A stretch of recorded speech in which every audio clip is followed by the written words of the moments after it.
बिहार में एनडीए की सुनामी से 5 राज्यों में बगावत देखने को मिल रही है। यानी कि एनडीए की बिहार में एक जीत ने विपक्ष को तोड़ दिया है।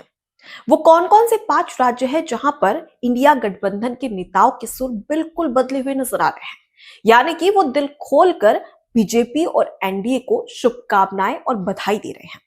तो वहीं दूसरी ओर कांग्रेस पार्टी और राहुल गांधी की मुश्किलें बढ़ती नजर आ रही है। आखिर इसके पीछे क्या कारण है, क्या वजह है और क्या अब कुछ नेताओं की घर वापसी होने वाली है? ये तमाम ऐसे सवाल है जिस पर आज हम बात करने वाले हैं विस्तार से। नमस्कार, मैं हूं आपके साथ अनुपमा खोबरे और आप देख रहे हैं एबीसी न्यूज। दरअसल बिहार में 202 सीटों पर प्रचंड जीत हासिल करती है एनडीए, तो वहीं कांग्रेस पार्टी यानी कि महागठबंधन 35 सीटों पर ही सिमटकर रह जाता है। अब ऐसे में शुरू हो चुका है बधाइयों का दौर। लेकिन इसमें सबसे खास पॉइंट कब आता है, जब विपक्षी खेमे के नेता यानी कि इंडिया गठबंधन के जो नेता है वो बीजेपी को और एनडीए को भर भर कर शुभकामनाएं देते हैं, यानी कि दिल से बधाई देते हुए नजर आ रहे हैं। वो कौन कौन से राज्य हैं ये हम आज आपको बताएंगे। सबसे पहले इसकी शुरुआत करते हैं पश्चिम बंगाल से।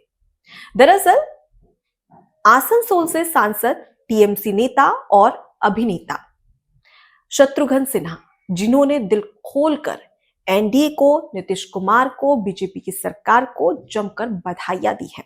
जी हां, दरअसल एक एक्स पर पोस्ट किया गया शत्रुघ्न सिन्हा की ओर से, जिसमें उन्होंने कहा कि बिहार ने अपनी पसंद की सरकार चुन ली है। बिहार की जनता ने सबसे सम्मानित और सज्जन नेता नीतीश कुमार पर भरोसा जताया है।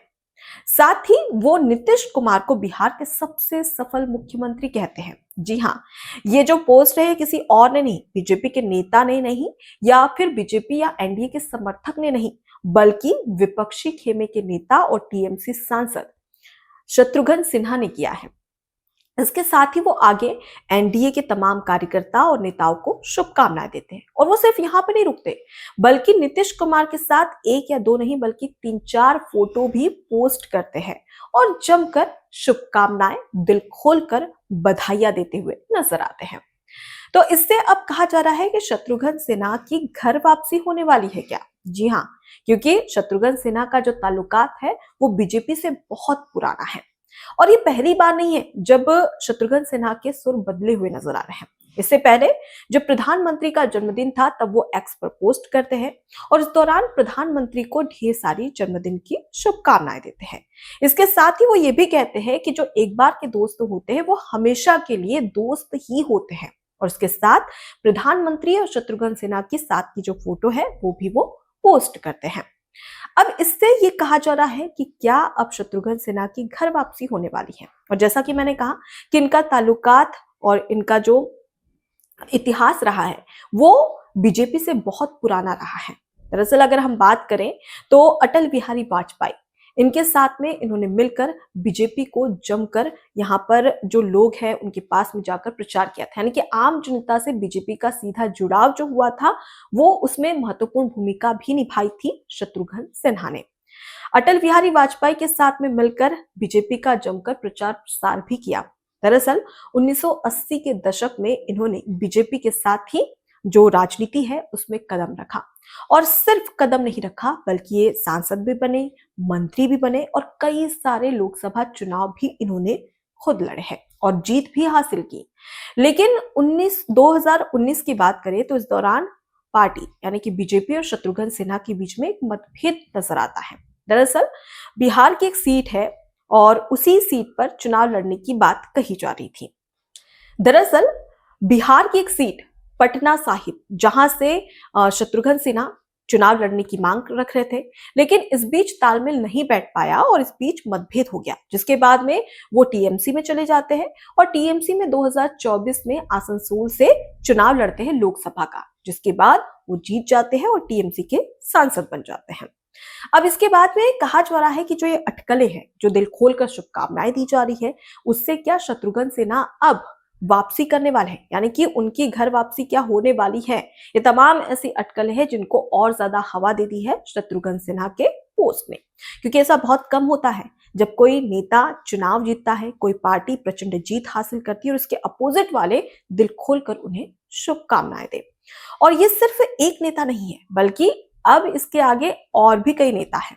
अगर हम बात करें महाराष्ट्र की, तो महाराष्ट्र से जो शिवसेना की सांसद है प्रियंका चतुर्वेदी, उन्होंने भी मीडिया से बातचीत में कहा कि नीतीश कुमार ने जो उनके खिलाफ एंटी इनकम्बेंसी थी, उसके खिलाफ चुनाव लड़कर उन्होंने जीत हासिल की है। ऐसे में मैं उन्हें ढेर सारी शुभकामनाएं और बधाई देती हूं। अब इसके बाद में आगे बढ़ते हैं और पहुंच जाते हैं जम्मू कश्मीर, जहां के मुख्यमंत्री है उमर अब्दुल्ला। जब उनसे पूछा गया, आपको बता दें कि जम्मू कश्मीर में भी उपचुनाव हुए, 2 सीटों पर उपचुनाव हुआ, जहां पर उमर अब्दुल्ला की पार्टी को जीत नहीं मिली। अब जब उनसे पूछा जाता है मीडिया की ओर से, तो वो ये कहते नजर आते हैं कि मुझे बिहार के नतीजों को देखकर अपनी जो हालत है उस पर दुख कम हो रहा है।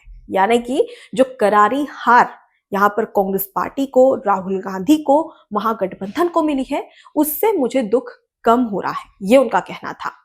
तो वहीं पर वो साथ में ये भी कहते हैं कि जिस तरीके से राहुल गांधी की वोटर अधिकार यात्रा में भीड़ जुटी थी, इससे लग रहा था कि उन्हें एक बड़ा जनाधार मिलेगा। और इसी को लेकर, जनाधार को देखते हुए, पार्टी में, महागठबंधन में सीट बंटवारे को लेकर खींचतान देखने को मिली। लेकिन इसी खींचतान से उन्हें नुकसान हुआ और एनडीए को फायदा हुआ, क्योंकि जो भीड़ जुटी थी, जो भारी जनसमर्थन मिला था, वो हमें वोटों में नजर नहीं आया, यानी कि नतीजों में नजर नहीं आया। ये कहते हैं उमर अब्दुल्ला। जम्मू कश्मीर की बात हो गई, अब आगे चलते हैं और बात कर लेते हैं उत्तर प्रदेश की। समाजवादी पार्टी के प्रमुख और राष्ट्रीय अध्यक्ष अखिलेश यादव ने इस हार को लेकर कहा, महागठबंधन की हार को लेकर कहा कि हार जीत से सीखना चाहिए। यानी कि एक और जब राहुल गांधी का बयान सामने आया था, जिसमें वो कह रहे थे कि निष्पक्ष तरीके से चुनाव नहीं हुआ है, तो वहीं यहां पर अखिलेश यादव कहते हैं कि हार से सीखना चाहिए और साथ ही जो जीते हैं उनको वो बधाई देते हुए नजर आते हैं। अब उत्तर प्रदेश की बात हो गई।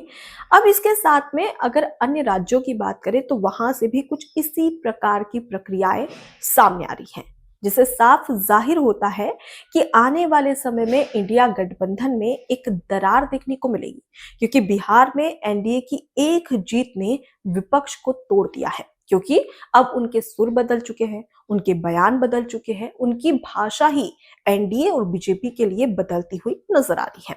ऐसे में जरूरी है कि आने वाले समय में जब उत्तर प्रदेश में चुनाव हो या फिर लोकसभा चुनाव हो, तो इसमें कहीं ना कहीं जो महागठबंधन के तहत इंडिया गठबंधन है, वो कमजोर होता हुआ नजर आ रहा है। अब ऐसे में राहुल गांधी और कांग्रेस पार्टी की क्या स्थिति होगी इंडिया गठबंधन में, ये तो आने वाला समय बताएगा। लेकिन वहीं पर अगर हम बात करें महाराष्ट्र की, जम्मू कश्मीर की या उसके अलावा उत्तर प्रदेश की, तो वहां पर लगातार नेताओं के सुर बदलते हुए नजर आ रहे हैं। अब ऐसे में देखना दिलचस्प होगा कि आने वाले समय में और किस प्रकार की स्थिति देखने को मिलती है। और सबसे पहले बात अगर केरल की भी कर लेते हैं, तो केरल में भी कुछ ऐसा ही देखने को मिला।